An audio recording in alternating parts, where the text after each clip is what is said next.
Hello दोस्तों, welcome to फिल्मी world 360।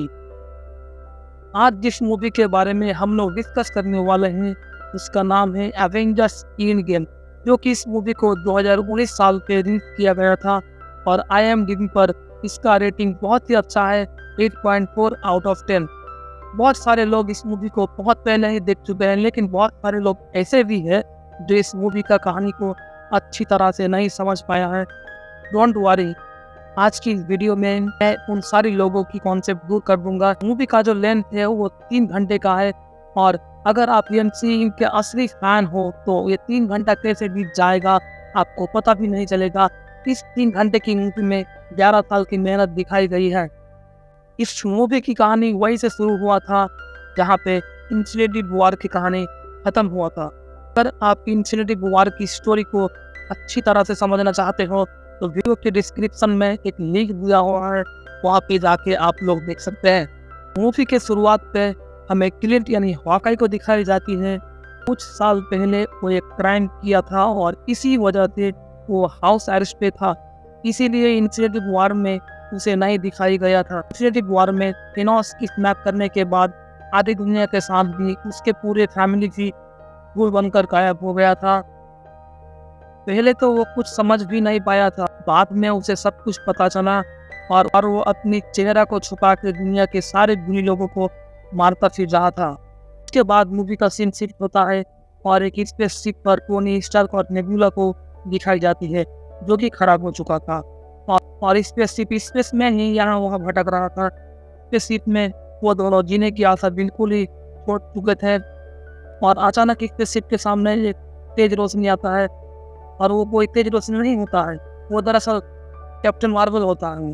Captain Marvel MCU के सुपर हीरोइन होता है जो 1995 पे अर्थ छोड़कर इस मिशन पर इन्फिनिटी वॉर की लास्ट में निक फ्यूरी ने उन्हें एक इमरजेंसी मैसेज किया था और इसीलिए कैप्टन मार्वल अर्थ पर वापस आ रही थी। तभी रास्ते पर उन्हें टोनी स्टार्क और नेबुला का स्पेसशिप दिखता है और वो स्पेसशिप को उठाकर अर्थ पर ले आती है। उसके बाद मूवी का सीन शिफ्ट होता है और थेनोस के बारे में कैप्टन मार्वल को सब कुछ पता चलता है। तभी वो ये भी बोलती है इन्फिनिटी स्टोन को कलेक्ट करके सबको वापस लाना चाहिए। तभी उनको पता चलता है कि थेनोस ने 2 दिन पहले ही इन्फिनिटी स्टोनों को उसी के शक्ति से खत्म कर दिया है। तभी नेबुला थेनोस की लोकेशन उन लोगों को बताता है और बचा हुआ सुपर हीरो थेनोस को मारने के लिए चल पड़ता है। जहाँ पर थेनोस रहते हैं वहाँ पर सब लोग जाके अचानक थेनोस को पकड़ लेता है और उन लोगों को तभी थेनोस बोलता है थेनोस उन सारी स्टोनों को उनके ही शक्ति से डिस्ट्रॉय कर चुका है और 2 बार उन स्टोनों को यूज करने की वजह से उनका भी हाल काफी खराब हो चुका है और अचानक आसमान से और आता है और उसका सर घर से अलग कर देता है और थेनोस मौत हो जाता है। सारी इन्फिनिटी स्टोन को डिस्ट्रॉय करने की वजह से उन लोगों का जो उम्मीद है वो सारी खत्म हो जाता है। कैप्टन मार्वल फिर से स्पेस पर चली जाती है और अर्थ में ही एक छोटा सा एसगार्ड बना लेता है और वहीं पर नशा करने लगता है। मूवी का सीन शिफ्ट होता है और यहाँ पर हमें 5 साल बाद की कहानी दिखाई जाती है, जहाँ पर सैन फ्रांसिस्को में एक अजीब और गरीब घटना घटती है। दरअसल यहाँ से ही इस मूवी का टर्निंग पॉइंट शुरू होता है। इस स्कॉट लैंग यानी एंटमैन 5 साल पहले क्वांटम रीलिंग पर गया था और उनके जो बीवी थी उन्हें वापस लाने वाली थी, लेकिन 5 साल पहले थैनोस की स्नैप करने की वजह से उसका बीवी भी बन गई थी और उसे नहीं वापस लाई थी और अभी कुछ चूहे की वजह से वो मशीन फिर से शुरू हो जाता है और वो क्वांटम रीलिंग से बाहर आ जाता है। वहाँ से वापस आने के बाद स्कॉट को पता चलता है दुनिया की आधी पॉपुलेशन खत्म हो चुका है, लेकिन सबसे मजेदार बात ये थी कि मैन क्वांटम रिलम पर 5 साल फंसा हुआ था और ये 5 साल उनके जीवन का 5 घंटे की बराबर होता है। असल क्वांटम रिलम पर टाइम एक आने की तरह से चलता है। यहाँ से एंटमैन अपने पुराने दोस्त यानी कैप्टन अमेरिका के पास जाता है और अपने साथ घटा हुआ सारी घटना बताता है। कैप्टन अमेरिका को क्वांटम रिलम और टाइम मशीन के बारे में भी बताता है। कैप्टन अमेरिका ये बात टोनी स्टार्क के साथ शेयर करता है क्योंकि उन लोगों को पता होता है कि यह काम तो सिर्फ टोनी स्टार्क ही अंजाम दे सकता है, लेकिन टोनी अपने परिवार के साथ सेटल हो चुका था, इसीलिए वो ये काम करने के लिए मना कर देता है। उसके बाद वो लोग ये आइडिया को लेकर हल्क के पास जाता है। हल्क जो अब प्रोफेसर हल्क बन चुका होता है और वो टाइम मशीन बनाता भी है, लेकिन ये टाइम मशीन ठीक से काम नहीं करता है। में दिखाई जाती है टोनी स्टार को, जो स्पाइडरमैन की फोटो को देखता है और उन्हें मिस करता है, और इसी वजह से वो टाइम मशीन और क्वांटम हीलिंग के बारे में काम करना शुरू कर देता है और वो कामयाब भी हो जाता है। टोनी स्टार कैप्टन के पास जाता है और टाइम ट्रैवल के बारे में उन्हें सब कुछ बताता है। नताशा क्लाइंट यानी होकाई को लेने जाती है जो टोक्यो में होता है, और वो उन्हें समझा कर मना कर वापस भी ले आती है। शुरू होती है टाइम मशीन की टेस्टिंग। वो लोग सोचते हैं पास्ट में जाके बेबी थेनोस को अगर मार दिया जाए तो ये सब ठीक हो जाएगा, लेकिन प्रोफेसर हल्क बताता है बेबी थेनोस को मारकर प्रेजेंट में कोई भी चेंज नहीं होगा, वहाँ से एक अलग तरह की टाइमलाइन ओपन हो जाएगा। तब वो लोग डिसाइड करते हैं वो लोग पास्ट में जाके सारे स्टोनों को लेकर आएगा और सब ठीक कर देगा। सभी लोग ग्रुप में डिवाइड होकर अलग अलग टाइम और अलग लोकेशन पर निकल पड़ते हैं। Iron man, captain America, Hulk और एंटमैन 2012 में न्यूयॉर्क पर जाता है। टाइम पर न्यूयॉर्क पे 3 इन्फिनिटी स्टोन होता है, यानी स्पेस स्टोन, माइंड स्टोन और टाइम स्टोन। टोनी और हल्क स्पेस स्टोन लेने जाता है। वहाँ सब गड़बड़ होने की वजह से वो स्टोन लेकर गायब हो जाता है। दूसरी तरफ बहुत जद्दोजहद करने के बाद टिन को माइंड स्टोन मिलता है, और तीसरी तरफ हल्क टाइम स्टोन लेने जाता है, लेकिन डॉक्टर स्ट्रेंज की जो गुरु होते हैं उसे मना कर देती है। स्टोन को फ्यूचर में ले जाने के बाद वहाँ से एक अलग टाइमलाइन खुल जाएगा, लेकिन प्रोफेसर हल्क उन्हें बताता है कि इस स्टोन को वापस यही टाइम पर रख दिया जाएगा। तब भी वो स्टोन लेने से मना करती है। तभी हल्क उन्हें बताता है डॉक्टर स्ट्रेंज अपने मर्जी से ही स्टोन उन्हें दिया था। तब वो स्टोन हल्क को दे देती है। कैप्टन अमेरिका और हल्क कैप्टन स्टोन और माइंड स्टोन को कलेक्ट कर लिया था।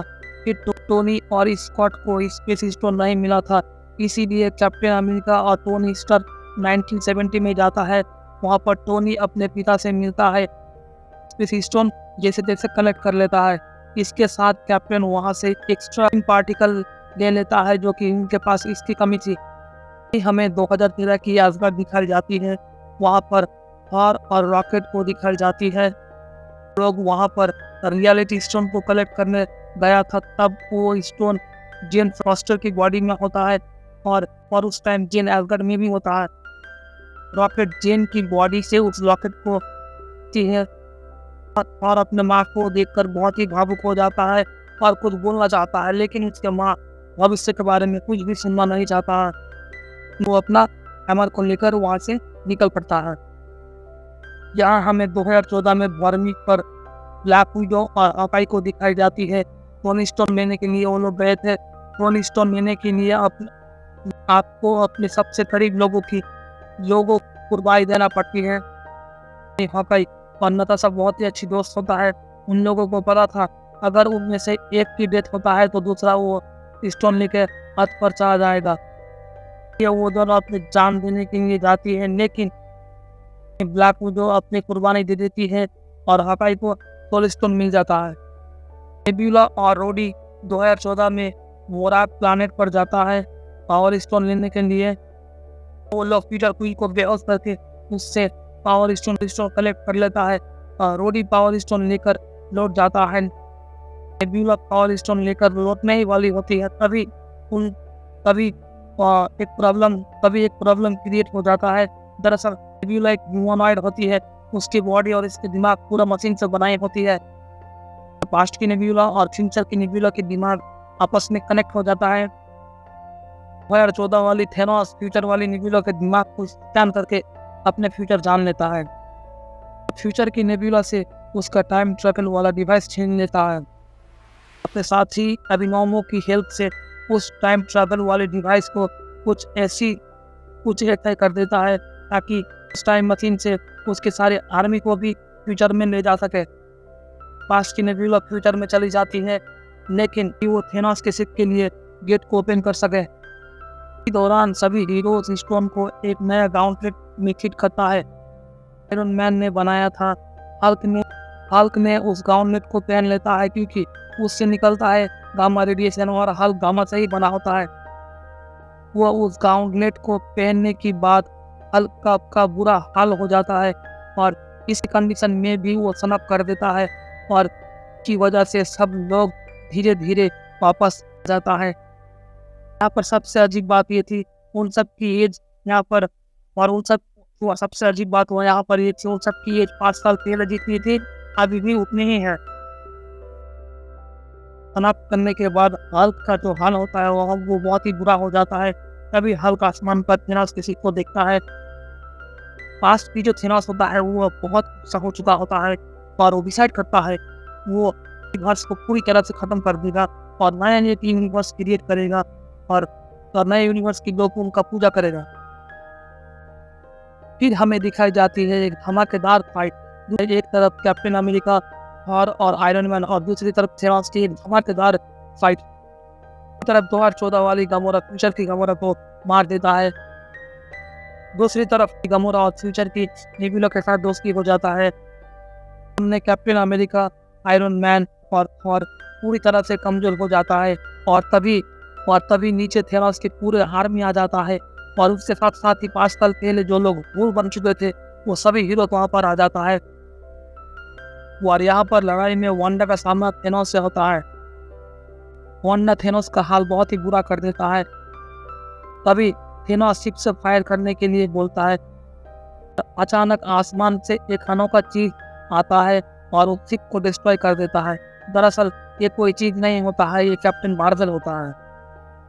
यहाँ थेनोस नई गाउंटलेट को हासिल करना चाहता था ताकि वो इस यूनिवर्स को पूरी तरह से मिटा दे, लेकिन यहाँ पर कैप्टन मार्वल भी उनको रोकने में नाकामयाब होता है।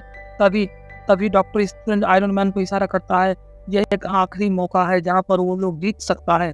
तभी आयरन मैन थेनोस के पास चला जाता है और वो गाउंटलेट से सारे इंफिनिटी स्टोन को छीन लेता है और उनके सूट नैनो टेक्नोलॉजी से बना हुआ होता है और इसी जल्दी से उनके सूट पर नया गाउंटलेट बन जाता है और समाप्त कर देता है। लेकिन उसके बाद थेनोस और उनका आर्मी भूल बनकर गायब हो जाता है। इसके बाद मूवी का सीन शिफ्ट होता है और आयरन मैन की फ्यूनरल होता है और यहाँ थॉर वल्करी को एसगार्ड की जिम्मेदारी देता है और गार्डियन ऑफ द गैलेक्सी के साथ निकल जाता है। एवेंजर्स ने डिसाइड किया था काम हो जाने के बाद सारी इंफिनिटी स्टोनों को सही टाइम पर सही जगह पर वापस रख देगा। इसीलिए कैप्टन अमेरिका सभी इंफिनिटी स्टोन को लेकर और साथ और उनके हथौड़ा को लेकर पास्ट में चला जाता है और सारे इंफिनिटी स्टोनों को अपनी जगह पर रख देता है। कैप्टन अमेरिका सभी इंफिनिटी स्टोन को सही जगह पर रखने के बाद 1945 पर चला जाता है। दरअसल कैप्टन अमेरिका 1945 में एक युद्ध के दौरान बर्फ में फंस गया था और वो अपना लाइफ जी नहीं पाया था, इसीलिए वो पास्ट में ही रुक जाता है और पेगी से शादी कर लेता है। ये सब चीज़ें दूसरे यूनिवर्स में होता है, यहाँ पर मेन यूनिवर्स पर कोई भी फर्क नहीं पड़ता है। फिर जब कैप्टन वर्ल्ड हो गया था तभी वो वापस मेन टाइमलाइन में होता है और वो अपने दोस्त सैम विल्सन को अपने नया शील्ड देता है। फिर सैम विल्सन कैप्टन की जगह ले लेता है और बूम, यहाँ से मूवी का दईन हो जाता है। तो आप लोगों को ये एक्सप्लेनेशन कैसा लगा जरूर कमेंट पर बताना। जय हिंद दोस्तों।